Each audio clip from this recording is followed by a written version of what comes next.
today's video I'll teach you guys how you can record a WhatsApp video call with audio.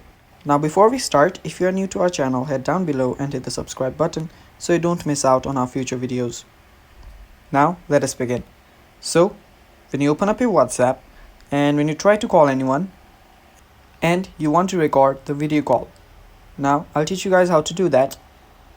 First thing you'll need to do is pull up your control panel. Now on your control panel, you will see a screen recorder right here. You can see the red one blinking. That's because I'm recording this video right now. So all you need to do is just tap on this button and your phone will start recording your screen. Now, first thing that you'll need to keep in mind is that if you want to record the video with audio, you'll need to keep on tapping on this and make sure that you turn this microphone button on. Now on this microphone button, make sure that it's red and turned on, and when you do that, your voice will get recorded too.